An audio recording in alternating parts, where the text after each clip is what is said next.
ഇ.കെ. നയനാരോടും കോടിയേരിയോടും ചടയൻ ഗോവിന്ദനോടും ആർക്കാണ് ഇത്ര വൈരാഗ്യം?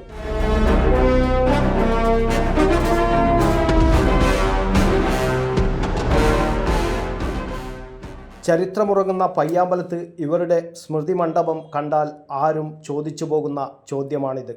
ദശാബ്ദങ്ങളായി കേരള രാഷ്ട്രീയത്തിൻ്റെ ഗതിവിഗതികൾ നിയന്ത്രിച്ച കമ്മ്യൂണിസ്റ്റ് നേതാക്കളുടെ സ്മൃതി മണ്ഡപങ്ങൾ രാസലായനി കൊണ്ട് വികൃതമാക്കിയിരിക്കുകയാണ്. ഇ.കെ. നയനാർ, കോടിയേരി ബാലകൃഷ്ണൻ, ചടയൻ ഗോവിന്ദൻ, ഒ. ഭരതൻ എന്നിവരുടെ സ്മാരകങ്ങളാണ് രാസലായനി ഒഴിച്ച് വികൃതമാക്കിയത്. ഇന്നു രാവിലെയാണ് ഇത് ശ്രദ്ധയിൽപ്പെടുന്നത്. സംഭവം പുറം ലോകം അറിഞ്ഞ ഉടനെ CPMൻ്റെ ജില്ലയിലെ നേതാക്കളെല്ലാം പയ്യാമ്പലത്തെത്തി. LDF സ്ഥാനാർത്ഥി MV ജയരാജൻ, CPM കേന്ദ്ര കമ്മിറ്റി അംഗം PK ശ്രീമതി, ജില്ലാ ആക്ടിംഗ് സെക്രട്ടറി TV രാജേഷ്, ജില്ലാ പഞ്ചായത്ത് പ്രസിഡന്റ് PP ദിവ്യ, N ചന്ദ്രൻ, KP സഹദേവൻ എന്നിവരൊക്കെ പയ്യാമ്പലത്തെത്തി ഏറെ ആശങ്കയോടെയാണ് സംഭവത്തെ വിലയിരുത്തിയത്. ഇതിൻ്റെ പ്രതികളെ പോലീസിന് പിടികൂടാൻ കഴിയുമെന്ന് തന്നെയാണ് ഞങ്ങൾ കരുതുന്നത്. ഇത് വളരെ വൈകാരികമായ ഒരു വിഷയമാണ്.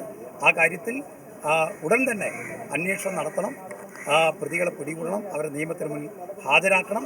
ഒരു തരത്തിലും കണ്ണൂരിൻ്റെ സമാധാന അന്തരീക്ഷം തകർക്കാനുള്ള ശ്രമത്തെ അനുവദിക്കാൻ പാടില്ല എന്നുള്ളതാണ് ഞങ്ങൾക്ക് പോലീസിനോട് അഭ്യർത്ഥിക്കാനുള്ളത്. അപ്പോൾ കണ്ണൂരിൻ്റെ അന്തരീക്ഷം കലുഷിതമാക്കുക, അപ്പോൾ അതാണ് അവർ ഉദ്ദേശിക്കുന്നത്.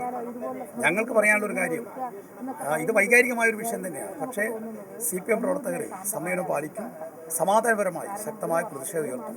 അതോടൊപ്പം തന്നെ നിയമപരമായി പ്രതികൾ എത്രയും വേഗം പിടികൂടാൻ തയ്യാറാകും.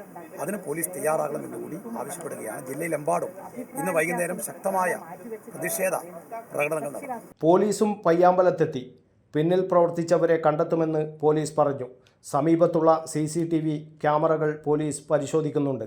തെരഞ്ഞെടുപ്പ് അടുത്ത സാഹചര്യത്തിൽ പ്രകോപനങ്ങൾ ഉണ്ടാക്കാനുള്ള ശ്രമത്തിൻ്റെ ഭാഗമാണിതെന്നും സംശയിക്കുന്നു. News bureau, Kannur media.